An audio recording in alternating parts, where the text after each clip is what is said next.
acheté les gâteaux chez Lidl, elle a eu envie de les manger là.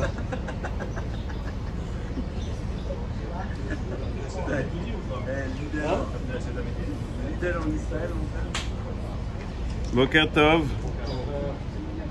Donc comme d'habitude, paracha de la semaine et message actuel, on va essayer de combiner les deux et d'essayer d'arriver à une conclusion maasite. Et comme j'ai eu l'introduction avec David, alors je vais sur un sujet, voilà, sur ce que je voulais parler initialement. Donc, paracha de la semaine, les Meraglim qui ne veulent pas rentrer en Israël, ils viennent annoncer que ça va être très difficile de monter en Israël, et donc punition avec tout ce qu'on vit depuis 2000 ans. On n'est pas rentré en Israël à ce moment-là, et ben vous n'avez pas voulu à ce moment-là, vous allez le payer très cher, et depuis, comme c'est marqué, Priya le Dorot, Tisha B'Av, c'est un problème. Si Moshe Rabbeinu était rentré en Israël et il avait construit le Beth Amikdash, ce Beth Amikdash serait resté, le Moshe Rabbeinu aurait été le Mashiach, etc., etc. C'est-à-dire que cette paracha est une paracha qui est un tournant de l'histoire. Si on n'avait pas vécu cette paracha, aujourd'hui on aurait vécu différemment. Et j'aimerais poser une petite question, qui n'est pas le sujet, mais quand même remarquer quelque chose. Le peuple juif dans le désert a souvent râlé, et s'est souvent révolté. On a eu beaucoup de problèmes, et entre autres, le problème le plus grave apparemment, c'est le veau d'or. Mais jamais la réaction d'Akadosh Baruch Hu, elle a été aussi virulente que dans cette paracha. Meraglim, ok, et pardon, Chet Haegel, le veau d'or, Hachem il attend jusqu'à Kippour, Salarti Kilvarecha, et Rebolot, on repart. On repart dans le programme initial, à savoir vous allez monter en Israël.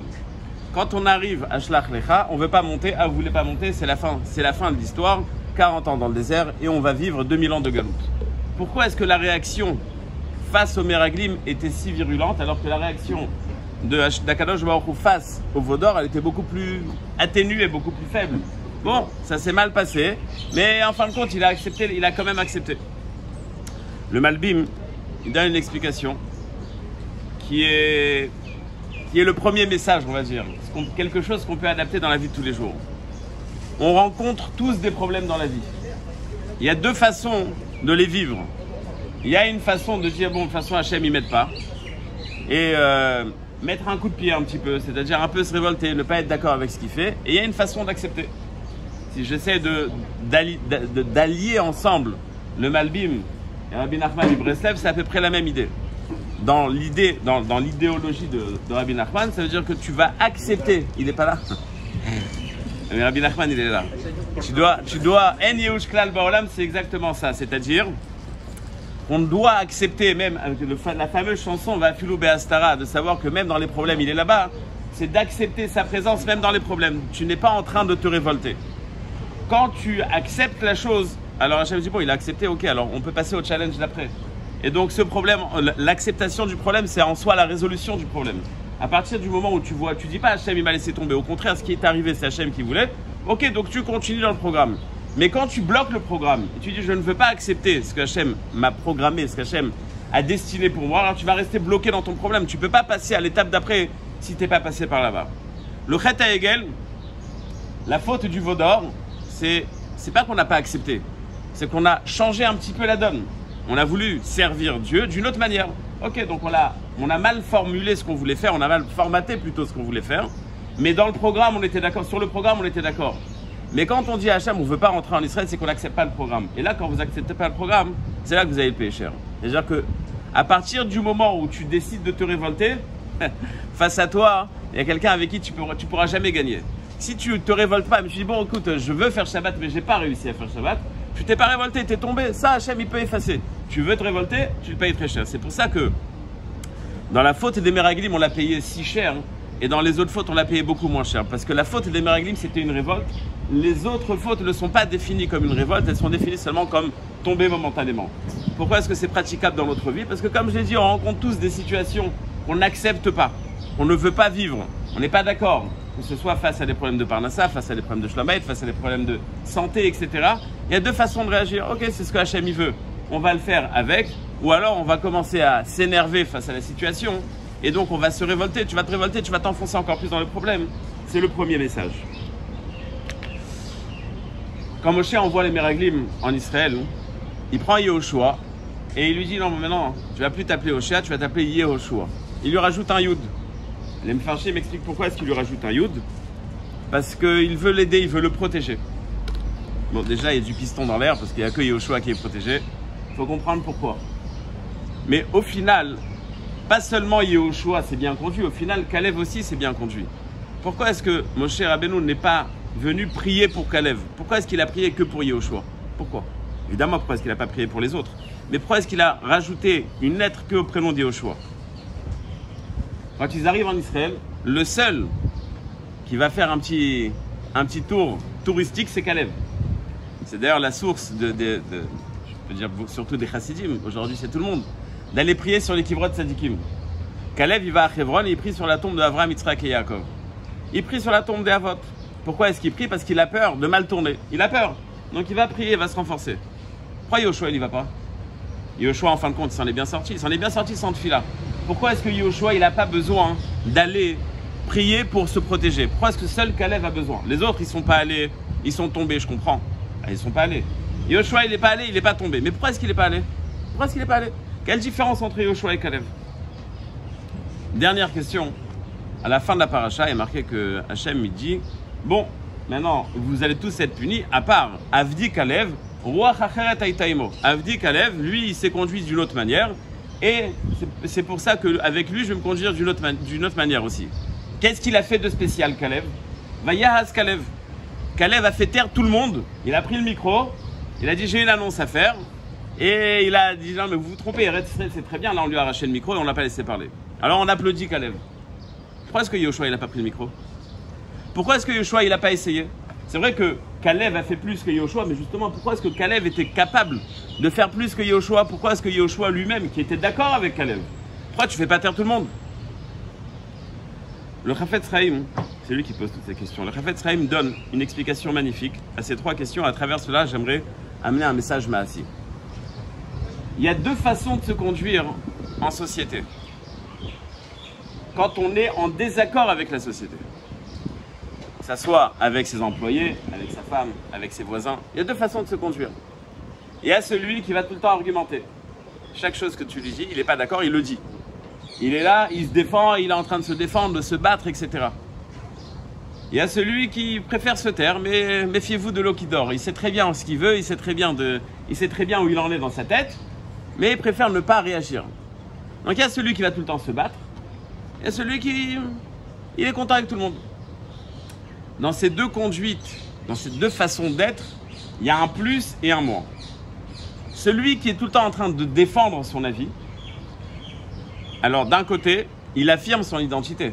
Parce qu'à chaque fois, il a besoin d'argumenter, il a besoin de prouver, il a besoin de encore une fois, développer son identité. Je donne cours dans un endroit où ils ne sont pas du tout d'accord avec ce que je dis. Sur aucun mot, même quand je dis bonjour, ils ne sont pas d'accord. Je n'ai pas compris pourquoi est-ce qu'il me saoulait, pourquoi est-ce qu'il voulait que je vienne. Je crois que j'ai compris qu'en fait, ils ne voulaient pas écouter le cours.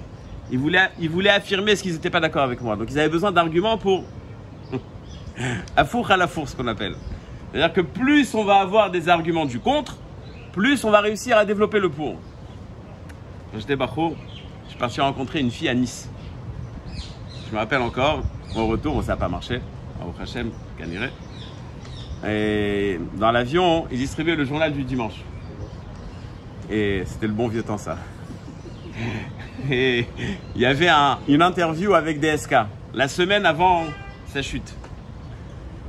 Et la journaliste là-bas, elle lui pose une question. Elle dit mais comment est-ce que vous êtes arrivé patron du FMI, il se présentait au présidentiel. Alors, il lui a répondu depuis ma jeune enfance, j'ai appris le pile-poule. J'ai encore l'image du journal, le mot pile-poule était marqué en italique. Kamouvan, parce que ça n'a aucun sens en français. C'est quoi le pile-poule? Alors il a expliqué comment ça se passe chez des bons juifs.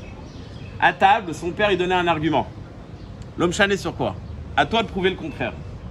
Après avoir argumenté le contraire, maintenant tu vas argumenter le contraire du contraire. Donc tu vas être d'accord avec moi.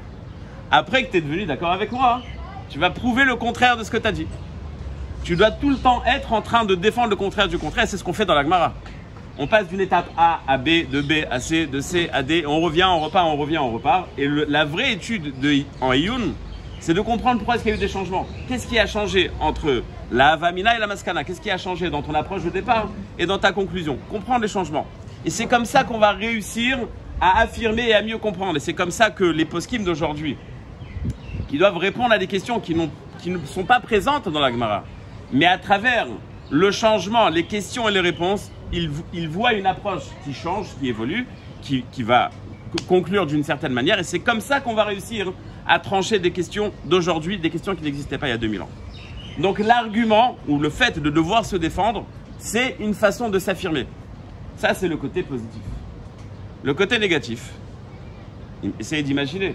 Vous voulez aller en vacances avec quelqu'un, mais vous savez qu'à chaque fois qu'il y a une discussion, il doit donner son avis. Viens, on va là-bas, non, viens, on va là-bas. Viens, on fait ça, non, viens, on fait ça. Il est obligé de donner son avis. On n'a pas envie d'être avec lui. On préfère être avec quelqu'un qui est Zorem. Ok, et tout ce qu'on dit, il est d'accord. Donc quelqu'un qui est tout le temps en train d'argumenter, Chazak, il va affirmer son identité, mais il va rester seul. Ok, t'as tout le temps raison, mais reste seul. Ok. Celui qui se tait, il peut être ami avec tout le monde. Il est copain de tout le monde. On en connaît tous au moins un comme ça, qui était avec nous à l'école, c'était le gentil. Le gentil. Mais le problème, c'est que le gentil ne peut pas s'affirmer. Ça va toujours rester le gentil, il va toujours être dépendant. Il va jamais être capable de dire non, oui, non, il va jamais être capable de trancher. Donc on a un point positif et un point négatif. Quelqu'un qui s'affirme, il va s'affirmer, mais il risque de se créer des ennemis. Quelqu'un qui ne va pas s'affirmer, qui va se taire, il va avoir beaucoup d'amis, mais en fin de compte, il n'existe pas. Yehoshua et Kalev, c'est les deux approches. C'est les deux traits de caractère. C'est les deux conduites. Les deux, la volonté d'influencer. Chacun à sa manière, on va voir tout de suite. Yehoshua, c'est chaud bouillant. Tout feu, tout flamme. Il n'est pas d'accord, il le dit tout de suite. Donc c'est très bien pour lui. Sauf que il va se créer des ennemis. On sait pertinemment ce qu'il pense. Donc il n'est pas d'accord. Il ne va pas faire partie de la coalition. Il va être en opposition. Ok. Kalev, il se tait. On ne sait pas ce qu'il pense. Mais d'un autre côté, au fur et à mesure, tu risques d'être influencé. Tu risques dans ton identité, tu risques d'arrondir trop les angles. Moshe Rabbeinu, il est conscient des différences de caractère qu'il y a entre Yehoshua et Kalev. Et donc, il décide d'aider Yehoshua. Comment est-ce qu'il décide d'aider Yehoshua? Yehoshua est en danger, nous dit le Chafetz Chaim. Il est en danger. Peut-être que les autres Meraglim vont lui faire un sale coup. C'est un danger physique. Moshe Rabbeinu dit, je te donne une bracha, t'en fais pas. Pour ça, je peux te donner une bracha. Pour Kalev, je ne peux pas donner de bracha, j'explique dans un instant. À partir du moment où on a compris que Yehoshua, c'est quelqu'un qui s'affirme et Kalev, c'est quelqu'un qui se tait, on peut comprendre pourquoi est-ce que seul Kalev a pu prendre le micro et donner son avis. Parce que jusqu'à maintenant, on ne savait pas ce qu'il pensait. Il n'a jamais exprimé clairement son désaccord avec les Meraglim. Eux, ils pensaient, on est 11, et il y a Yehoshua qui est tout seul. Donc quand Kalev arrive et dit, moi aussi je veux donner mon avis, ils étaient sûrs qu'il allait dire la même chose. Ils étaient sûrs qu'il allait être d'accord avec eux. Et en fin de compte, ce que Kalev leur dit, mais vous vous trompez complètement. Et donc c'est le seul qui a pu réagir de cette manière. Yehoshua ne pouvait pas le faire. Et c'est pour ça qu'à la fin de la paracha, le seul qui a pu les faire taire, c'est Vayahas Kalev. Et Akadosh Baruch Hu dit à Kalev, bravo. Avdi Kalev, Ruach Acheret Aitaimo. Nous dit le Chafetz Chaim, mais attention. Ne pas comprendre que la conduite à avoir, c'est celle de Kalev. Pourquoi est-ce qu'il ne faut pas le comprendre de cette manière? Parce que des fois on met Yehoshua devant Kalev, des fois on met Kalev devant Yehoshua. Regardez dans la paracha, il y a des psukim où Yehoshua est marqué en premier, et il y a des psukim où Kalev est marqué en premier. Il n'y a pas une façon d'être. C'est ce que je suis. Ce que je suis, c'est comme ça que je dois me conduire. Il y a des gens qui ont un caractère A, il y a des gens qui ont un caractère B. Chacun se conduit par rapport à ce qu'il est, par rapport à Trulot qu'il a hérité, par rapport à ce qu'il a reçu. Donc chacun va se conduire par rapport à ce qu'il est. Yehoshua, c'est la personne qui est forte, qui va s'affirmer. En fin de compte, c'est Yehoshua qui est le roi d'Israël, c'est pas Kalev. En fin de compte, c'est lui qui va prendre des décisions, c'est pas Kalev. Mais d'un autre côté, Kalev, c'est Kalev, il ne peut pas changer. Alors, je reviens à la première question. Yehoshua a été protégé par Moshe Rabbeinu. Pourquoi pas Kalev? Pourquoi est-ce que Kalev n'a pas été protégé aussi par Moshe Rabbeinu, sachant que lui aussi court un risque? Peut-être pas physique, mais lui aussi court un risque.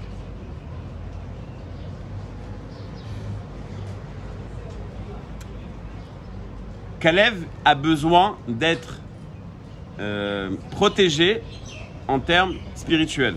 Il a besoin d'avoir une protection au niveau Ashkafa. Il a besoin d'être aidé dans son identité. La seule personne qui peut l'aider, c'est Kalev. Personne d'autre. Moshe Rabbeinu ne peut pas l'aider. Moshe Rabbeinu ne peut pas l'aider. Et non seulement il ne peut pas l'aider, il ne veut pas l'aider.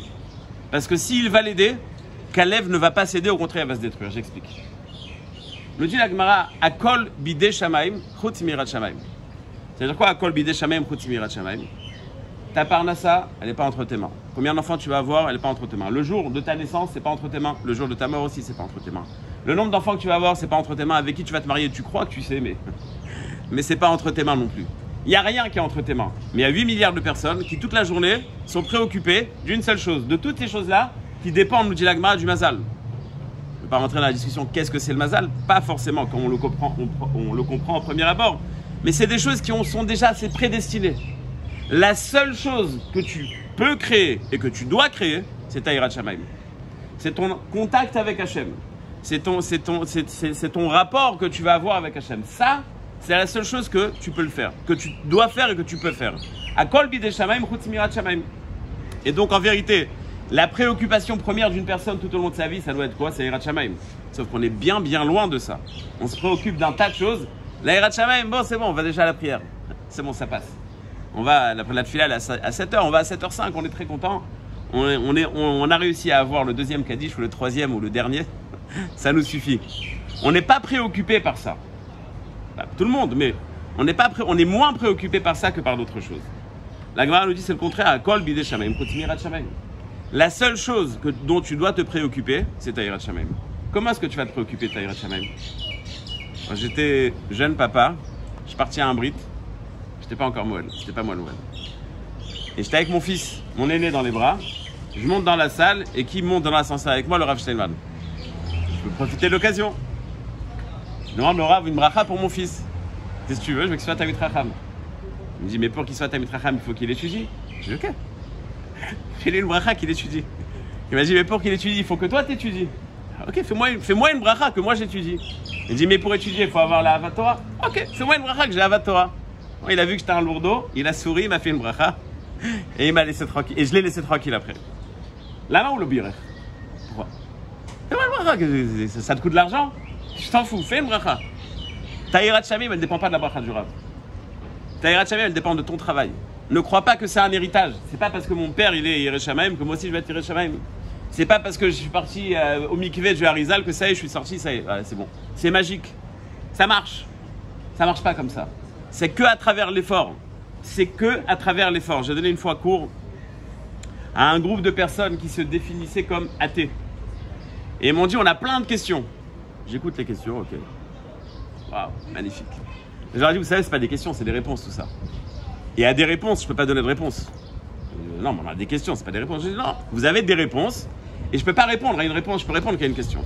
Je les ai saoulés pendant 5 minutes. Non, c'est que des réponses, c'est que des réponses. Explique-moi, qu'est-ce que ça veut dire, pourquoi c'est que des réponses?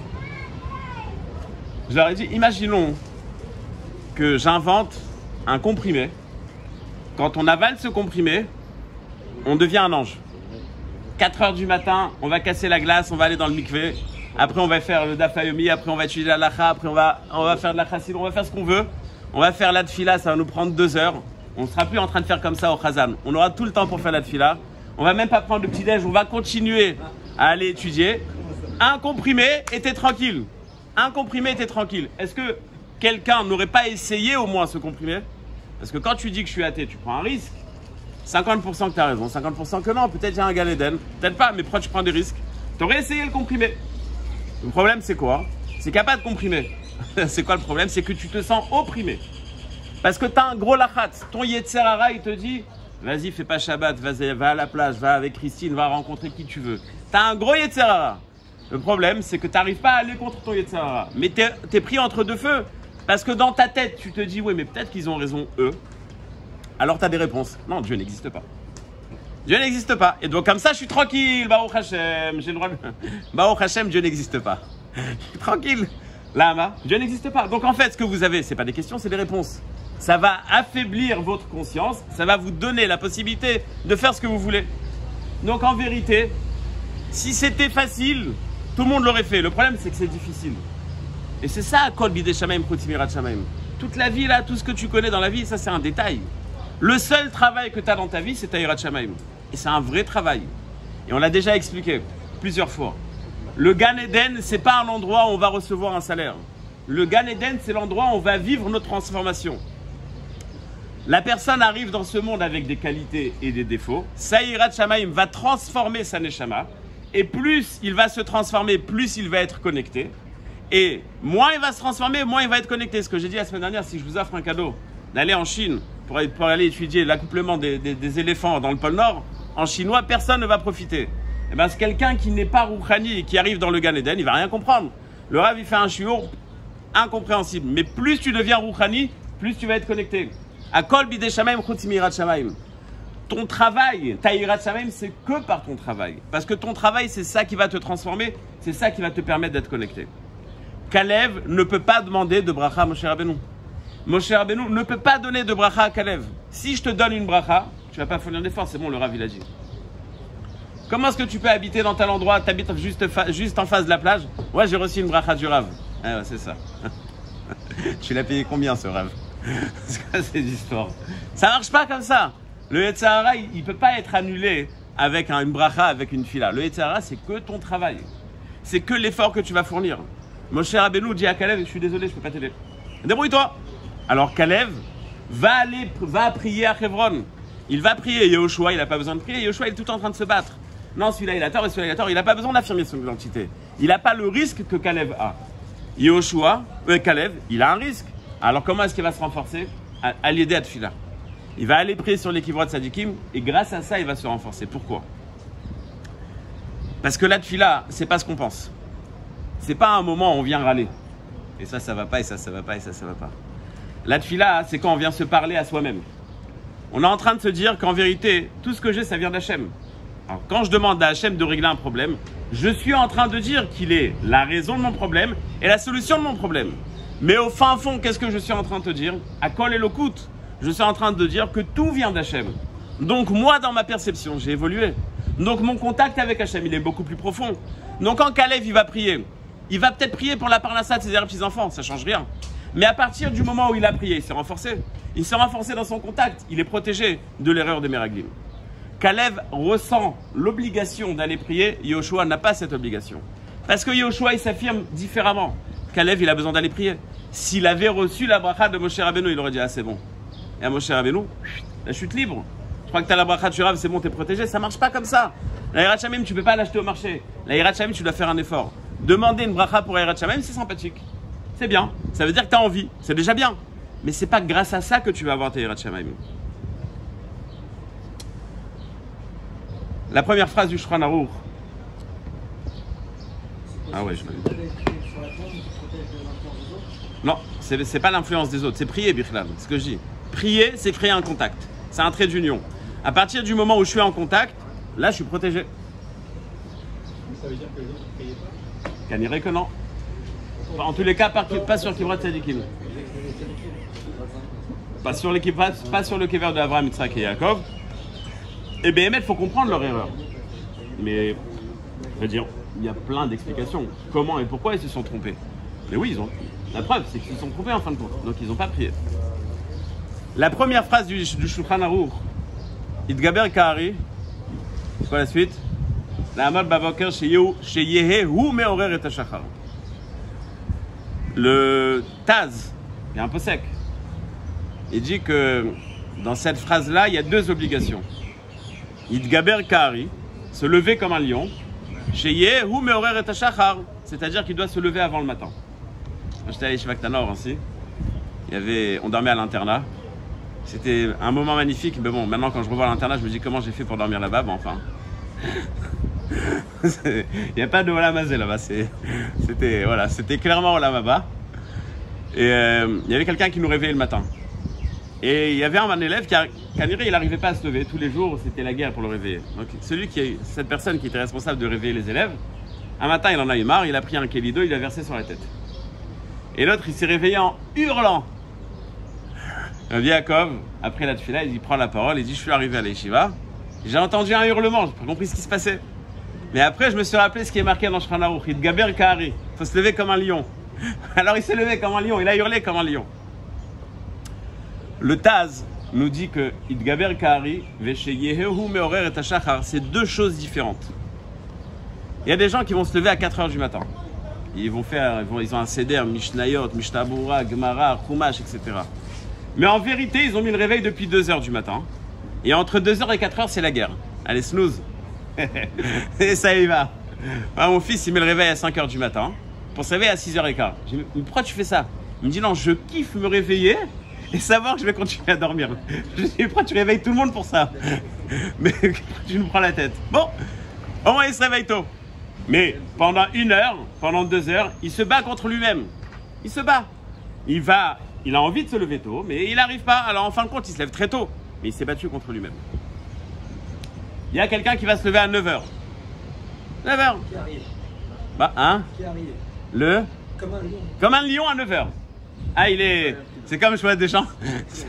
Chaque fois, ça me tue. Il y a des ch'tibleurs à Bnei-Brak. Tu vois des gens, il y a une halakha qui faut sortir avec son talit et cette filine de la maison. 10 h, tranquille, le gars. Tranquille. En talit et de filine. Et il va prier. Moi, j'ai honte de sortir à 10 h comme ça. Moi, à 10 h, c'est la demi-journée. Et il est pépère avec son talit. Bon, il y a des gens comme ça. Ok. Il y a des gens qui ne sont pas du matin. Donc, il se lève à 9 h, mais 9 h, c'est 9 h. Dès qu'il entend le réveil, hop, il se lève comme une flèche. Il y a ce qu'on appelle zariz dans l'acte. Et il y a dans la façon de faire l'acte et dans l'acte. Zariz dans la façon de faire l'acte, c'est quand tu te réveilles tout de suite. Il y a celui qui se réveille à 4 h du matin, mais ça lui a mis 2 heures, il n'est pas Zariz dans l'acte. Il est Zariz parce qu'il s'est levé tôt, mais ce qu'il a fait, il l'a pas fait Bezrizout. Nous disent les Baalei Moussar, quand on te dit de travailler ta Yirat Shamayim, bah c'est gentil, hein. Allez, on veut tous venir Yirat Shamayim, mais comment est-ce qu'on fait ça? C'est bien beau, c'est un grand mot, presque un gros mot Yirat Shamayim. Mais comment on fait? Yitgaber Kahari. Ce que tu fais déjà, ne cherche pas à faire d'autres choses. Ce que tu fais déjà, fais-le comme un lion. C'est-à-dire que tu as décidé, tu fais Netilat Yadayim, tu fais bien. Est-ce que tu le fais comme il faut le faire? Est-ce que tu connais toute la halachot? Non, ça tu le fais à moitié, apprends la halachot. Fais-le à 100%. Le matin, tu as décidé de te lever. Tu as décidé d'aller à la tefila, ok? Moi, je me pose la question personnellement. Je sais, je connais les horaires des Minyanim. Comment ça se fait que j'arrive toujours 5 minutes après le début? Et jamais 5 minutes avant, jamais.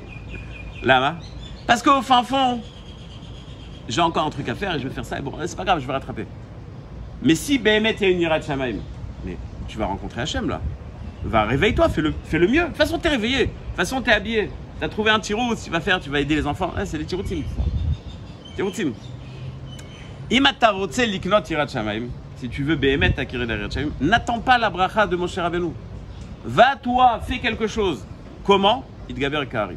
Si on veut travailler Saïtlavut, c'est-à-dire vivre les choses d'une manière beaucoup plus forte, c'est une décision à prendre.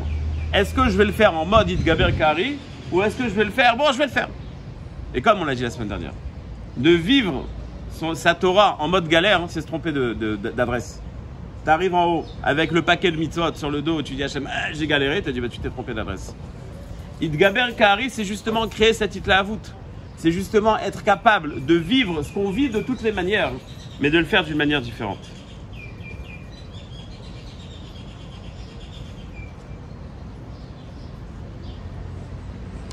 Tov. Je vais m'arrêter là. Ouais, je vais m'arrêter là. J'ai osé. J'aurais pu continuer, mais non. En privé peut-être.